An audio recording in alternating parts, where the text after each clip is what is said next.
Welcome to the Industry Edge podcast, where we dive into strategies and insights from leaders shaping the world's hardest working industries. If you're passionate about making a big impact in B2B, you're in the right place. Now let's get started.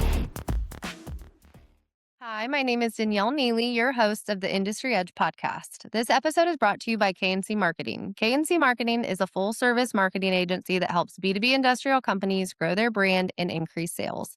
To learn more about KNC's brand development, marketing, and website design services, visit kncmarketingagency.com. Now, today's guest is Derrick Wilson. He was the prior co-founder and now the general manager of Nashville Box, a corrugated manufacturing operation right here in Wilson County, and is now a part of the Welch family. He's built his life around faith, family, and doing the work the right way. He's also a double graduate of Cumberland University and a former collegiate football player, and a manufacturing leader with 15 years of experience, including deep leadership experience and profit and loss ownership. Derrick, welcome to the show. So happy to have you Hey, today. yeah, it's great to be here. Thank you for sure. Great. I'm going to dive right into it. So, Okay, box let's go. company, Yeah, packaging, box yeah, company. When people hear corrugated packaging, they're probably like, okay, maybe that's just a fancy yeah, word for a box, right? Can you explain a little bit more in detail for people that don't know? What do y'all do? What do you produce? Who do you yeah. serve? A little bit more there. Yeah, absolutely. So with packaging, like you said, it's more than a box, right? So we service other businesses. We're a business to business supplier, and what we really like to do is approach that customer situation as a relational thing. So it's way more than just the box itself. We want it to be a solution that their business needs, whether it's something that contains a product, something that displays their brand, something that protects their product. Maybe it solves a problem in their operation. Maybe it helps them with some labor challenges they have in packouts. The way we approach it is if you're a business and you use or need a corrugated solution, we want to partner with you in that. And so our goal is to come alongside in that, understand the need, understand maybe some of the pain points you have, and go, okay, how can we maybe come up with a solution that fits the need for you? It's kind of unique in the sense that when people think boxes, hey, we get calls all the time like, hey, do you have, a 12 by 12 by 12 box just sitting on the shelf? Well, no, we don't. We're not a stock house. We're not a broker or anything like that. We manufacture solutions for our customers, and that comes from relationship, understanding them, understanding their business and what they need.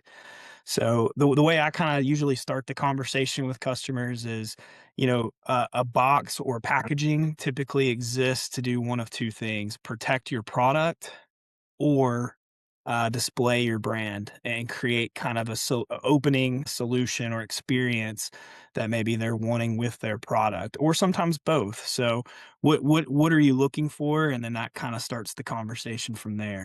You said pain points. What are some typical pain points that your customers tend to have when you're diving deeper into that partnership?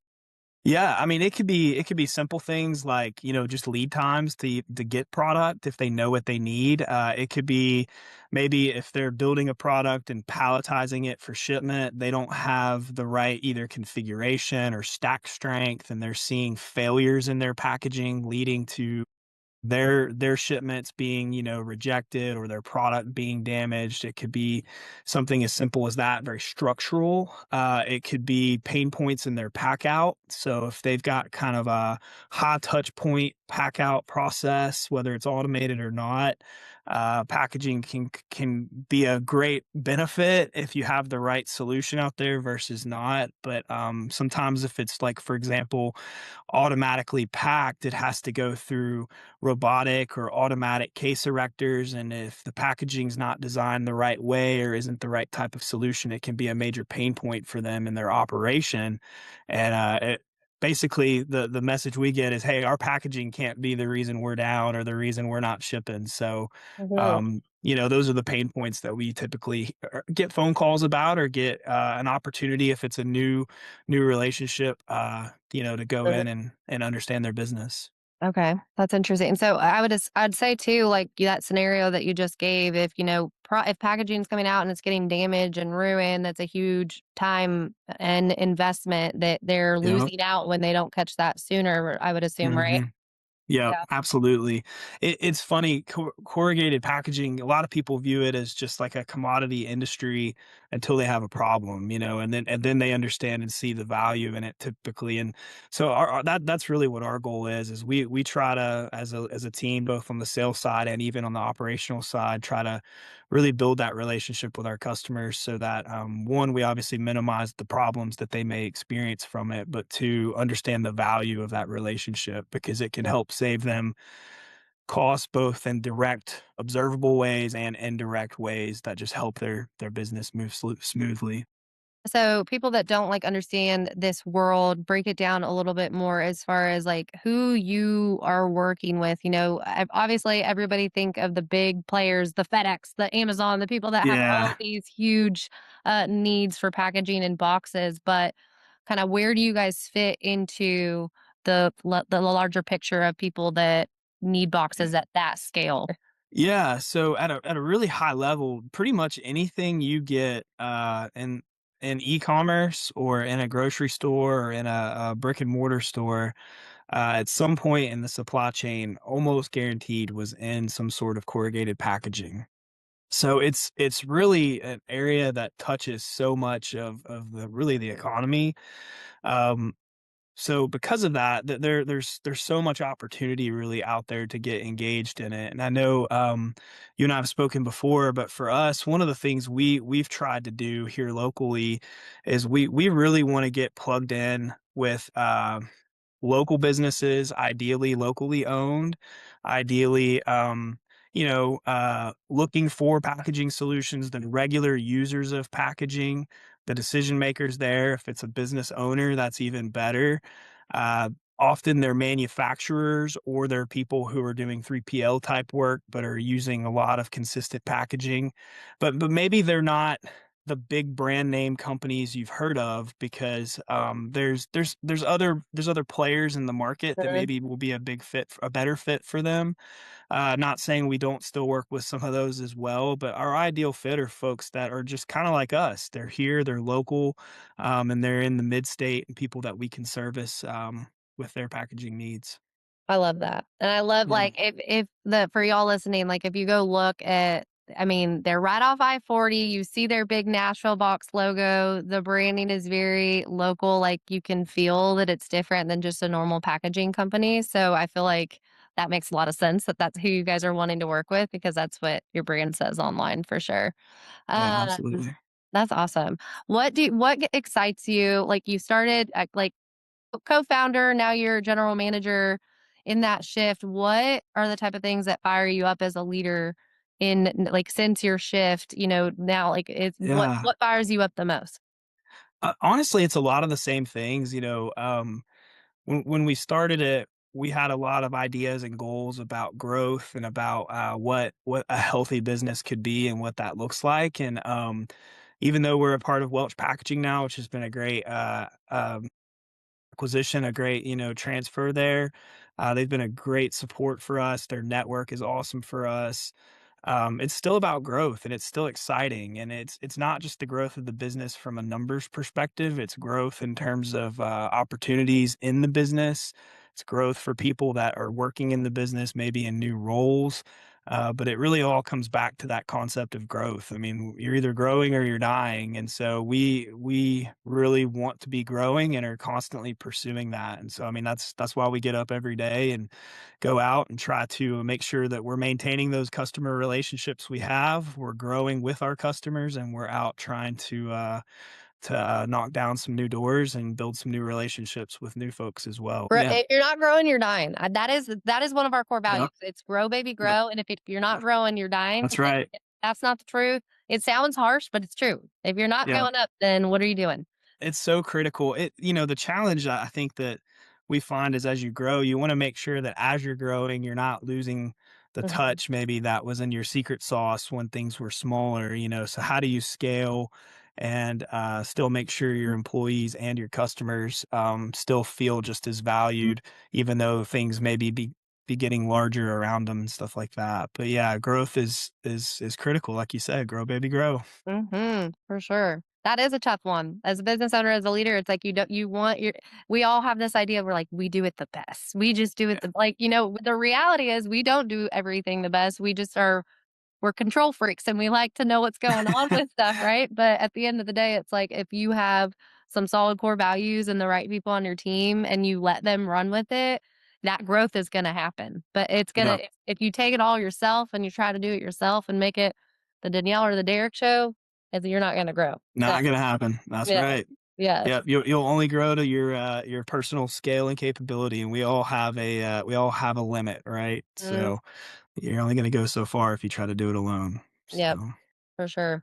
Okay. So Derek mentioned to me offline for those listening or watching that he has a personal scorecard that he lives by every day. And I have had at several of these interviews and I've never heard anybody look at it from this lens. And so I want you to talk a little bit more about how you apply that scorecard to your life, to your leadership, and where did that idea come from to kind of start living by that? yeah, so I'll say what it is first, and then maybe kind of where it came from. How about that? So Yeah. I've got a scorecard that, like I said earlier, is a little bit maybe less scientific. It's more about behavior and character, I would say, than maybe achievement and or kind of passing a test type mentality. So it has 5 components. I have on there: be 100% responsible, be humble and authentic, be disciplined and love the process, be gritty and resilient, and then be a coach. And so where this came from was like, I'm like a lot of people, I think. I mean, at least that are in the business world, that are in leadership roles. I historically have always been like a type A personality, an achiever. Like I've always wanted to kind of like, hey, there's a mark. I'm going to do everything I can to meet it. And then what's the next mark? And so, I don't think there's anything wrong with that. That's a very good thing. I'm still a very driven person, but somewhere in the last couple of years, I started doing some reflecting on that. And strength out of balance is weakness. And so, if your pursuit is only results, and you can kind of slide down a slippery slope of you start to define yourself by what you do. Mhm. And so, I think when you think about that idea, if you define yourself by what you do, there's kind of two takeaways from that. If you aren't satisfied now with what you do, will doing more of it make you any more satisfied than you are now? And if you're defined by what you do, who are you when everything you do is stripped away? Mm, And so, you know, if you think about yourself as this thing and that thing's not there anymore, then what's left? Well, what's left is your character, your integrity, and kind of where you put and define your self-worth, right? mhm, And so candidly, that's where a lot of that came from. And so I read a couple of books over the last year or two that really kind of pointed me on this direction. Love Doves by Bob Goff, Navigating Change by Gary Gore, The True Measure of a Man by Simmons. And then where this direct idea came from was Chop Wood, Carry Water by Joshua Metcalf. And so in there, he talks about a scorecard for life, and he talks about character traits. What are character traits? What are the type of traits that you see in other people that you value, and kind of arrive at a scorecard? And so where it came from was this idea, and basically it's a tool that if you have that, regardless of what you do, regardless of the circumstances you're in, it's not a test to pass. It's an opportunity for your own self-development and your own character development. mhm, Um, and it really resonated with me because being kind of an achiever, being in the business world, being in manufacturing, it's very KPI driven. It's very numbers. And are you hitting this metric and these dollars and this and that? And like I mentioned a minute ago, you can kind of get lost in that. mhm, And it's easy if you're lost in that to allow yourself to potentially spiral down some roads you don't want to be. You might sacrifice decision making to hit a number, right? Like decision making that you otherwise wouldn't want to do. And so it really came out of that.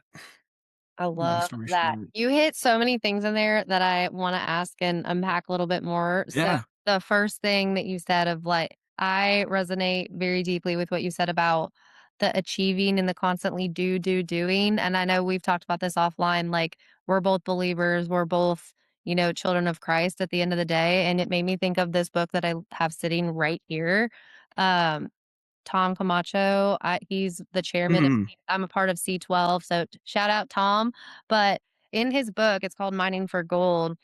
He talks about, especially as like high performing leaders, we can lose like our identity gets sucked into the what we do, and that yeah. we can forget like that God designed, he did design us to work, and that's important, but he also loves us and loves us Hmm. just to be instead of do, like in the being of who we Hmm. are. He loves us deeply and cares about us and knows our heart deeply and wants us to rest more and be more.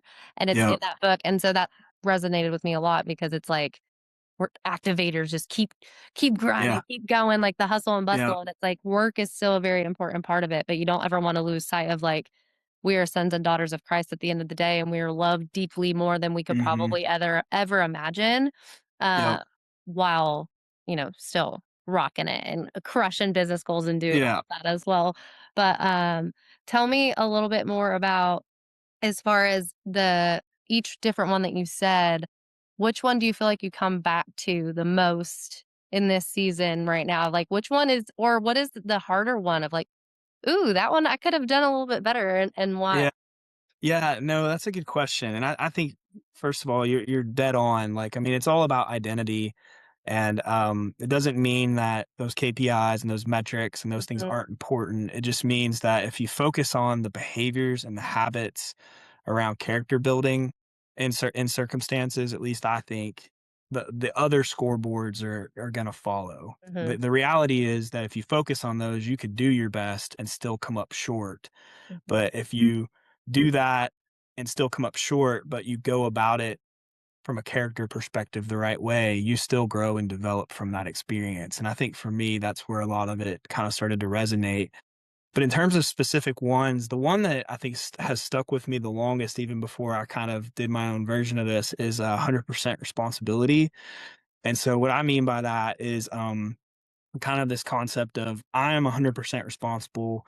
Everyone else and everything else is 0% responsible. And what that may mean is not that I control the outcome. It just may mean outcomes may happen that are outside of my control due to circumstance, due to other people, due to their involvement. But I always 100% control my response to it. mm, And so it's a reminder for me that regardless of the circumstance or how fair or unfair it may feel or may be, I do have, uh, for lack of a better word, control in mhm. how I handle my response, and Yeah. that's to be 100% responsible to it. May not have controlled how it got there, maybe I did, but I sure as heck control how I'm gonna respond to it. So, and it's such a good perspective to have because I think a lot of the time we can be like, things happened to me or somebody did something Yes. wrong or somebody didn't do something right.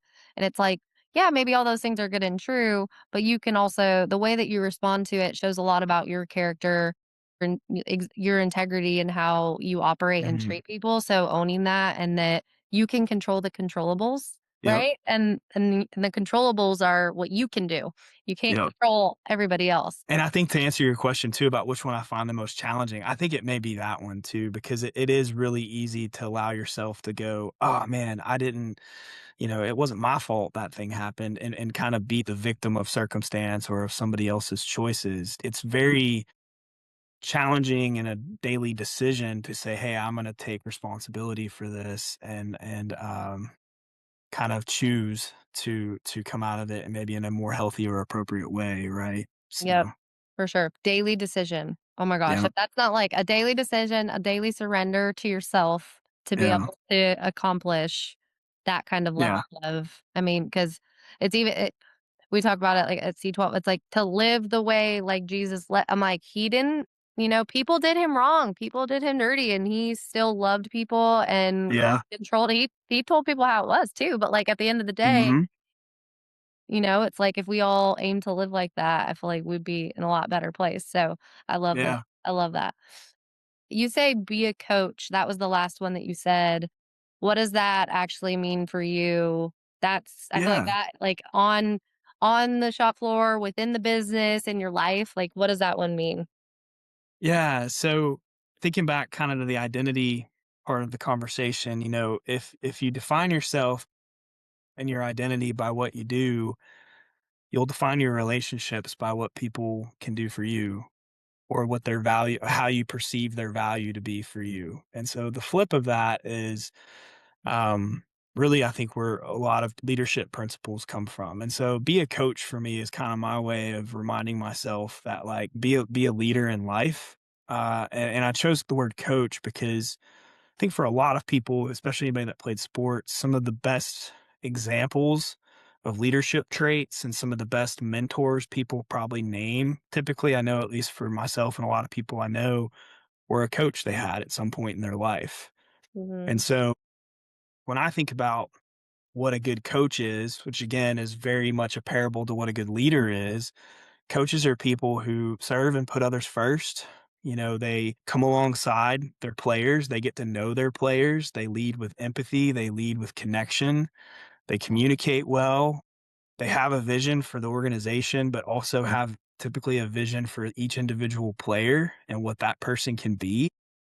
They have standards that they still hold people to, and there's accountability built in that. But because of some of those earlier things about empathy and things like that, it comes from a place of care.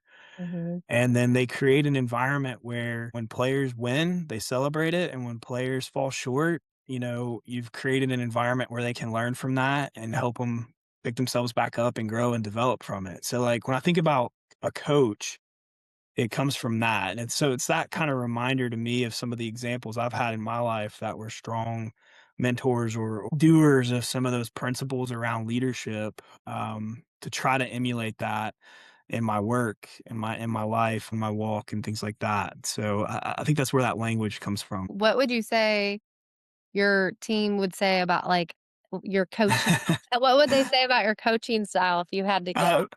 uh, Probably that it could be better. I think like anybody else, but no. I mean, I think people that I work for would definitely say I'm somebody who cares about them as a person. I have direct reports that I really try to make sure I know who they are. I don't view them as direct reports. I view them as really partners in this business here at work.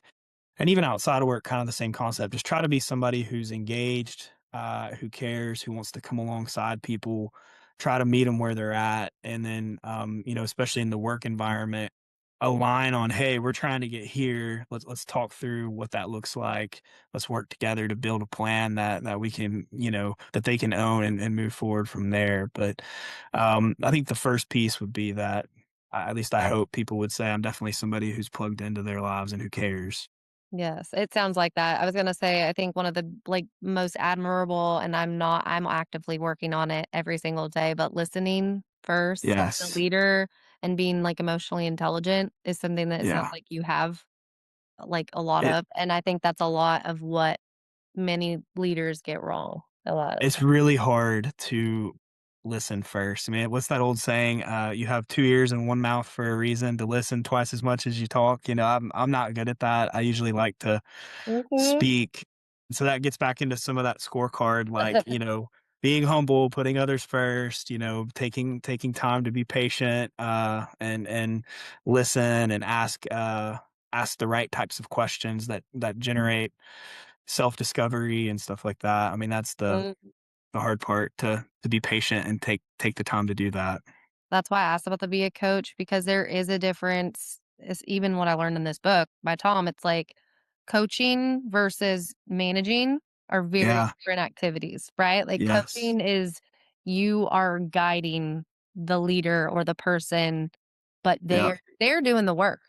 Yeah. It's between them and God. Like we're not responsible. Like you said, we're responsible for ourselves, not for the success of other people. You can be a good guide and a good leader and coach manage it, like, that just the differences of, Mhm. like, I just don't like that word. I've Yeah. never liked it. I'm like, I would much rather be your coach and your yeah, your guide and your partner in this versus I'm managing you. I'm going to tell you exactly what to Yes. do. Like, nah, I don't have all the Yeah. answers. Let's let you figure it out for yourself. It's So, funny you say right. that. Real quick story. Rewind probably like 10 or 15 years ago. I'd have been in probably my mid-20s or something like that. Yeah, maybe 10 years ago, but I was working in working in manufacturing. I've spent my career in manufacturing, but I was working in a 24/7 environment. And so I was a production manager. So even when I wasn't in the plant, I had departmental responsibilities that were there running around the clock. And so I was fortunate enough at that time to work for a company that gave us access to like mentor coach type people that are not affiliated with the company, but like we're really about personal development. So long story short, in a 24/7 environment, if you want to work, there's always work going on to kind of pull you into it, whether it's emails, phone calls, text messages, whatever. And I remember talking to this person about phone calls that I would sometimes get at like 2 a.m. And she said, "Well, tell me about that. How do you handle that?" And to your point, at that time, I thought being a leader was I had to have the answers and I had to direct and give direction and answer the question, right? They were calling because of some problem or to ask for direction. And she said, "Okay, well, all you're really doing is creating an environment of dependency where they know either one, you feel like you have to make the decision, or two, that you'll be willing to make the decision." And Mhm. so the most important question in my professional career that I learned to ask was, "Well, what do you think you need to do in this situation?" And so Mhm. she said, "Start practicing that when you get that phone call at 8 p.m. or 2 a.m.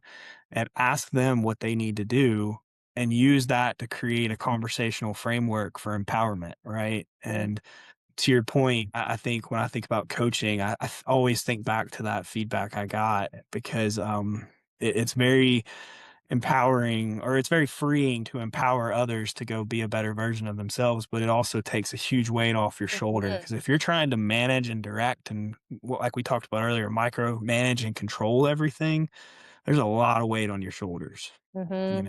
and it'll pile on there if you allow it to. So, For whoever that was, she was spot on years ago. And leaders, people, business owners were all such creatures of doing that. And it's something that I actively have to try to work on. We have implemented the 1-2-1. If you have a mhm, problem, come to us with 2 solutions and your recommended I response. So like it. like, but I will tell you, it's a daily practice to not just jump in and decide, because we all Yep. are doers by nature and we want to help, and you might know the answer. So you really do. Mm, It's like, it's convicting of like, oh, like you got to kind of mhm. take a step back and be like, well, what would you do about this? It's kind of more Yeah. the therapist approach. How do you feel about this? Yeah, exactly. Yeah, like, So, what do you think you need to do in this situation? yeah, How does that make you feel? And right. Yeah, I mean, it's not rocket yeah, science, but it is like listening and asking good questions and not just trying to like put out the fire. Like we all try to do, like try to put out the fire for, whatever it is in our life. So, Um, well, this was awesome. I am just yeah, gonna wrap us up today. So we've been talking with Derrick Wilson, General Manager of Nashville Box. Derrick, this was so great. For people that yeah. want to learn more about you and the work that you do at Nashville Box, tell us where we can find you. Yeah, thank you. So obviously, like you mentioned, we're physically located just off Eastgate Boulevard, which is just off Highway 109. We're visible from the interstate, so you can physically find us there. I personally am on LinkedIn, the only social media I do in my life. That was a conscious decision several years ago, but I am there. I'm on LinkedIn on James Derrick Wilson. And then we have a website through Welch Packaging and through NashvilleBox.com. Would love to engage with you guys if you have any questions. So thanks Awesome. for the time on the show. It was great, Danielle. Thank you so much. I appreciate it. This was great. Thanks for tuning in to the Industry Edge podcast. If you like what you heard on today's episode, we'd love it if you'd leave us a review or click subscribe so you'll get updates about future episodes. We'll see you again soon.